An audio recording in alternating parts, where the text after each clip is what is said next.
Ms. Alexey Borisenko. In today's stream, we are going to discuss how to develop MCP servers for network automation and architecture with Patrick Mosimann. Hi, Patrick. Hi, Alexey. Nice to meet you. Yeah, it's a pleasure to have you on the stream. I know you develop a few MCP servers, and yeah, we want to hear how we can develop. Our community want to know how they can use different MCP servers for network automation as well. Sure. So actually, it started a while ago when I was looking at the existing Meraki MCP server as an example. I tried to combine that with the tools. I saw it's possible to use Claude for that, but for Claude you need kind of license as well. And I figured try to find a way to integrate with other solutions as well. And then most of the example are using STDIO as an example, which is just working locally. And with streamable HTTP, I saw the benefit that they can be run on a different location as an example and integrate with other tools. So I was looking into that, and with that as well, I had the feeling it would probably make sense just to put the MCP server into a Docker container, just to easily spin it up and integrate it. So this was kind of the starting point of the project. When I tried to just use the existing Meraki MCP server and just rewrite that it's possible to use streamable HTTP. Even in between, before I did streamable HTTP, I started with SSC, server-side events. But as it's already deprecated, I moved then over to streamable HTTP. And after that, I had the feeling it would be cool to combine those MCP server together.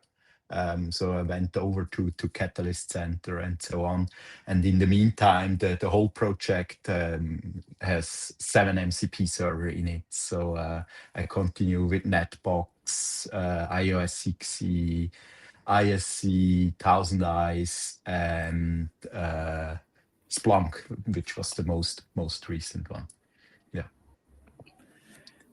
Yeah, well, cool. And how the process looks like? So you mentioned about STDIO, HTTP streamable.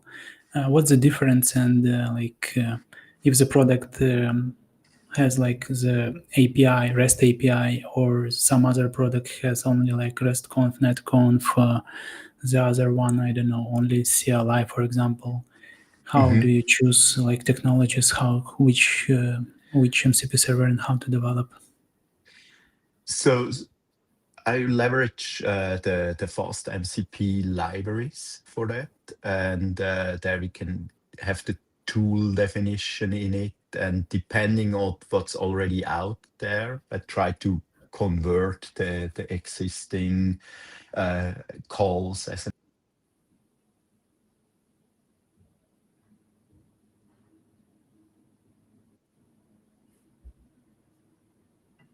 because okay, now I just got the message that I lost connectivity. Still hear me, Alexey? Yeah. Yeah, now I hear you. Okay. Yeah, so okay, so inside of Cisco, we have now the possibility to use Cursor as a IDE, as a development environment, with Claude integrated to it. So it's really easy now.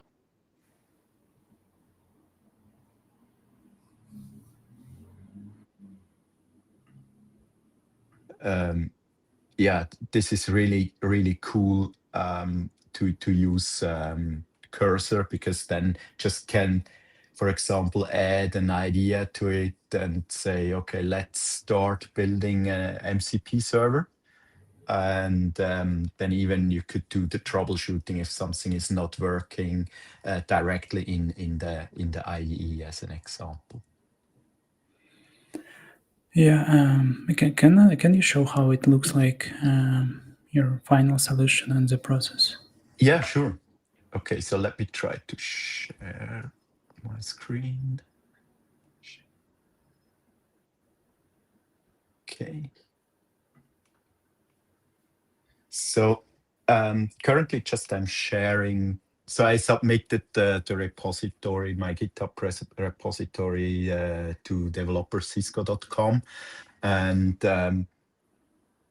added as well a short animated GIF to it and the explanation with what's in already, and even yeah, the detail README files for each specific MCP server. And as you can see, I started with Meraki, which is now running in a Docker container, where I exposed the port 8000 as an example, and then I just added on the additional one. But this can be customized based on the environment variable. So the whole use cases are described in the README, and maybe if you look just at the repository.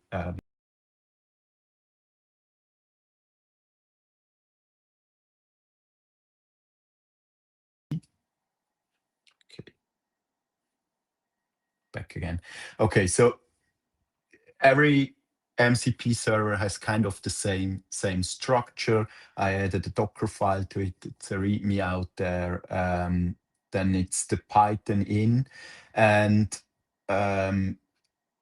if we look at, for example, at this one, maybe just does that work? Yeah, okay. So it has a description in there. I do the import of FOSS MCP, for example, and in that case, I'm just using environment variable for SSH, like the username and password, which I do the import. And the most important things are kind of for MCP is the tool section. And for example, this MCP server has just two tools.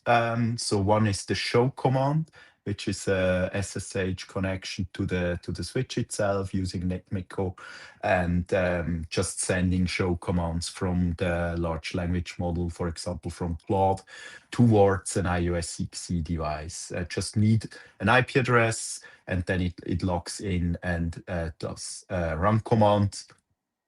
Even the second added the second tool, which is kind of a config command. So even the LLM could use that to configure an iOS XE device. So that's probably then in production where I'm not sure if I would use that, because the LLM just tries to configure something, and I do not have real control over there. So maybe today I would use, or the LLM provides config commands for the device, and tomorrow a different one. So consistency is not given. But just for the demo, I added that as an example that I did in my lab. I removed, as an example, a BFD configuration on a routed interface. So the switch went down and was not reachable anymore from Catalyst Center. So I started troubleshooting that with the Catalyst Center MCP server, and as well with the iOS XE MCP server. So first I pulled the data from Catalyst Center, like the IP address of the device and the additional information on the device itself. And the LLM tried to log in via SSH, was not able, then figured out, okay, there are other devices there in the same location. So it used the IP address of those and started looking into it. And at the end, it figured out, okay, there is BFD missing. So even added the configuration on that. So that's exactly what I'm showing in the demo, in the animated GIF on the GitHub repo as an example. Yeah, cool. Yeah, I want to ask our online viewers to drop your questions in the comments, and we will answer them. I have a question. So you mentioned consistency, and sometimes, like when you create requests using natural language, they can use the wrong tool, or LLM can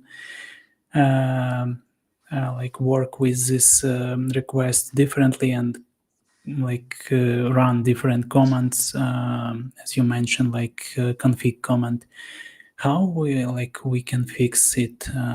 We should create some special models for network automation, or we can create some guardrails, or what's the way to here?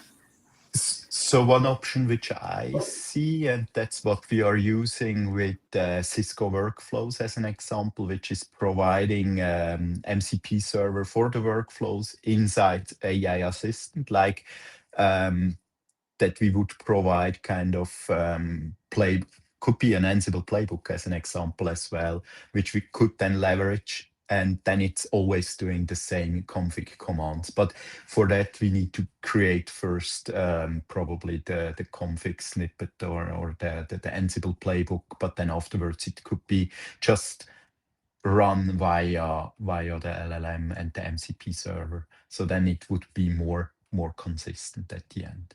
So I would probably go into the same direction like we do with AI Assistant and Cisco Workflows. Yeah, got it. And regarding the tool,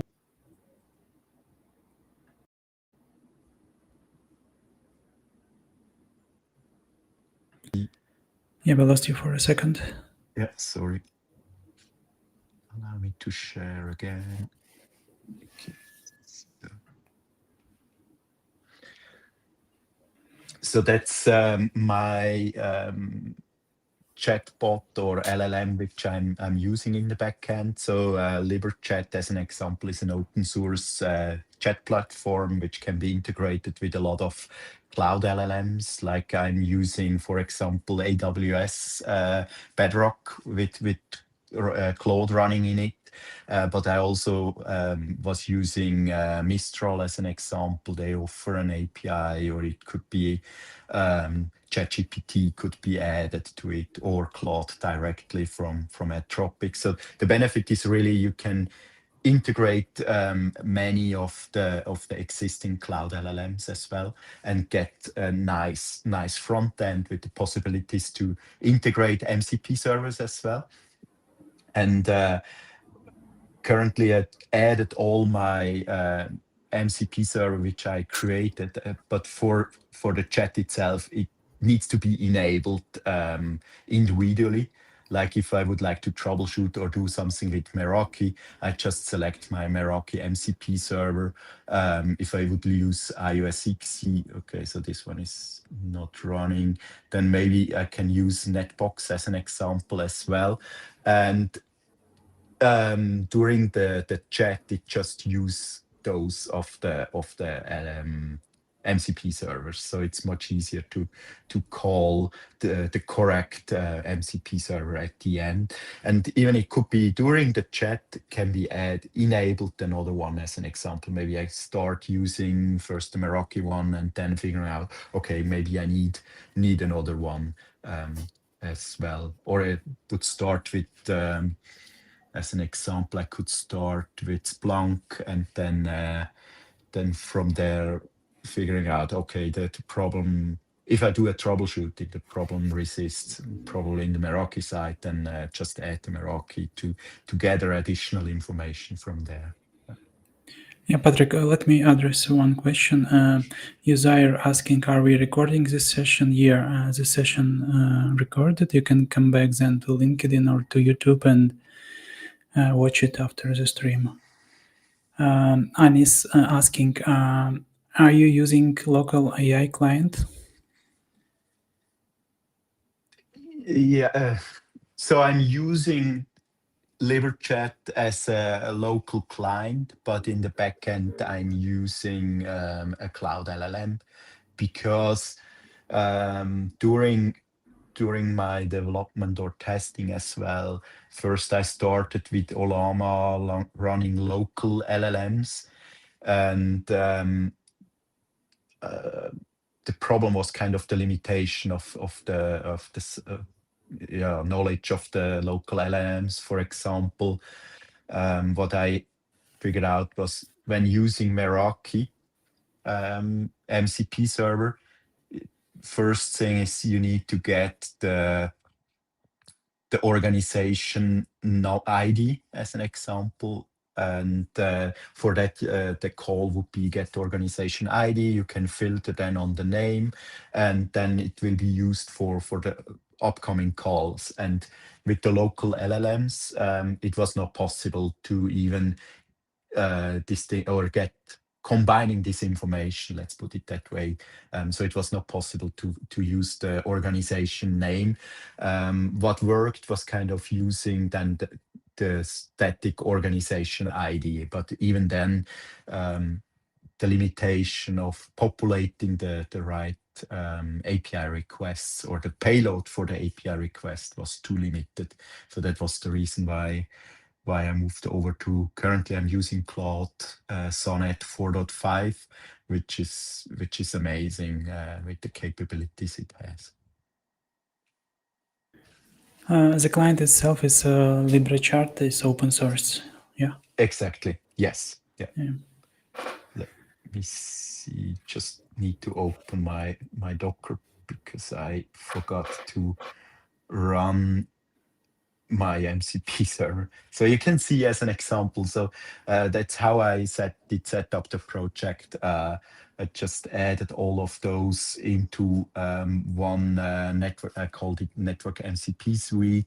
And for example, if I move over to the project itself, it has one Docker Compose in there, and I created as well a shell script to deploy all the MCP servers, and even added an environment variable.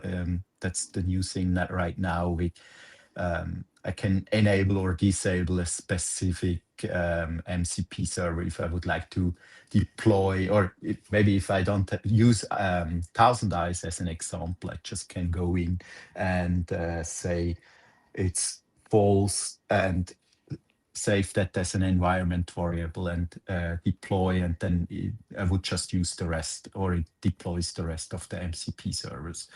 And each section has the same setup, like for example, for Meraki, I just need to add Meraki key to it. The URL should be fine. But if I'm using Netbox, so that's all in this environment variable at the end when deploying the MCP server.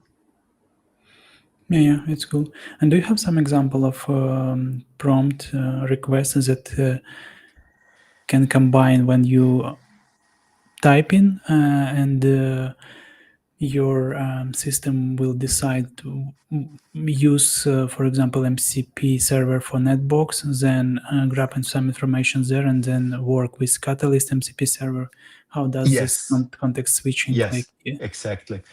So for example, I could do check the devices from Meraki if they are in Netbox. So I pre-selected Meraki and I pre-selected Netbox.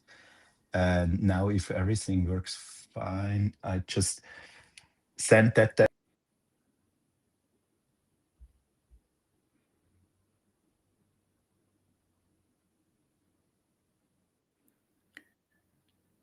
Yeah, we lost you for a minute.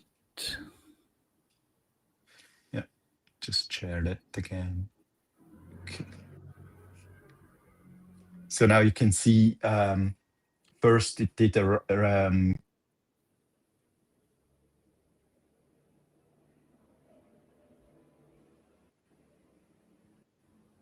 maybe let me switch over to cellular. Not sure if that works better.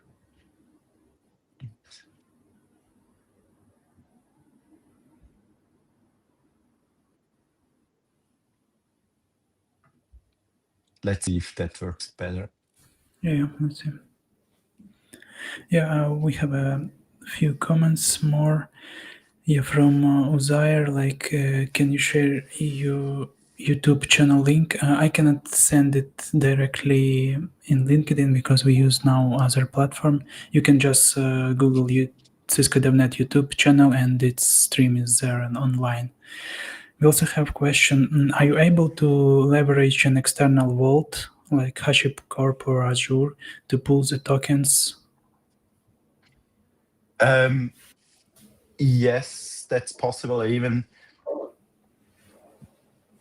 currently, just using the environment variables with the keys for the backends for the APIs. But I still try to get some authentication into the MCP server, like between now my MCP client and MCP server. I try to integrate authentication there. And there I started using Vault for it, but it's not yet finished because it's um, still in progress, work in progress. Because the implementation of Auth was not that easy into LibreChat as an example. It supports and fast MCP supports, but yeah, didn't had enough time yet to finish that work. Yeah. Yeah, so I see that you able to get organization, yeah, devices. Exactly. So the first one is from the Meraki MCP server, and then okay. So currently there is it's an issue with my netbox. But yeah, the second thing would then be to see which devices are in netbox as an example, or let's see if now my cat center, yeah, this one is up and running. Maybe you could do as well, kind of get me a list of devices from Meraki and Catalyst Center and provide me a combined inventory.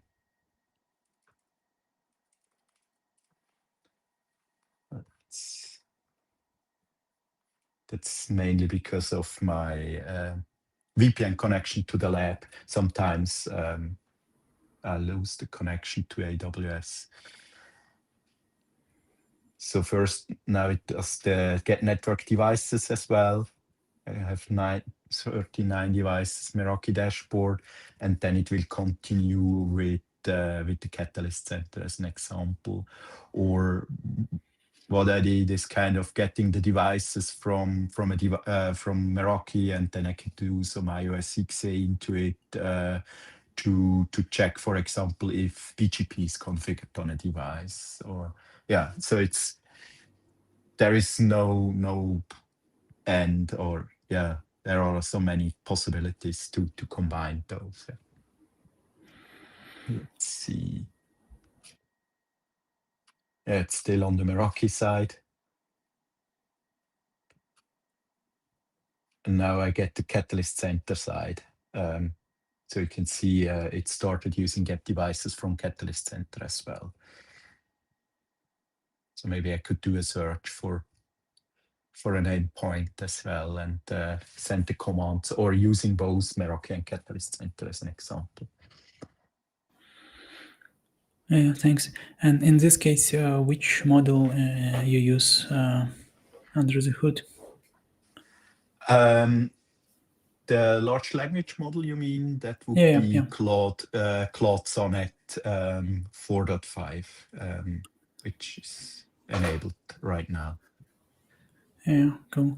Yeah, but users can also use and connect it with some local models like open source, like from Mistral or from OpenAI, like 120 billion, 20 billion parameters. Yeah. Yes, but then you just have some reasonable, or yeah, sometimes there is a limitation to provide the right content for the payload, or combination. That's probably the main problem, combining different content and manipulating one API request with another one, as an example. That's what I learned with when using Olama as an example with what was Quen. I was using Quen as an example. Some parts have been working, but yeah. Probably best would be to use even Mistral can be used as a cloud LLM, and it has a free tier, so it's you can create an API key there and using it, but you will share the resources with all the other users in the free tier. And initially it worked well, but sometimes I got some limitation, or yeah, that there was too many requests at the moment, and I had to wait, as an example. So yeah. Yeah, yeah, Patrick, Uzair also asked, can you please share a repo, how they can find your repo? Sure. So it's let me see. So as an example, it's on developercisco.com as well, or you can just go to GitHub, and then it's my name, P. Mosimann. Maybe we can put that into chat as well. Network MCP Suite, where you see all of the things in there. Yeah, thanks. And can you compare when you use like scripts to get this information about devices and go to Netbox, and when you can ask and monitor all this information from one interface? Yeah, so probably the main difference is, if you create a script, you need to know the parameters beforehand, or the commands, as an example. And with the LLM or with the chat, it's kind of the lazy way. You just use your natural language, and the LLM translate that into the action items afterwards, or which, yeah, what call they need to use. So uh, I move a lot right now into the direction just to be lazy, and using an LLM, which has a cost behind. That's for sure. We need to pay for the tokens, for the cloud LLM itself. But yeah, initially I was using the API, and then you need to read the API doc. You need to know how the payload looks like, and with the LLM, it's just doing that for you. And the interesting thing as well is it starts trying, and if it gets a failure back, it just retries with another option. So it's like kind of self-learning how to use the corresponding API as well. Yeah, thanks. Yeah, it's interesting to know your vision regarding MCP servers. Will use mostly for monitoring or for configuring as well. So, what like network administrators, DevOps, which part they can delegate to MCP servers or to agents that use MCP servers?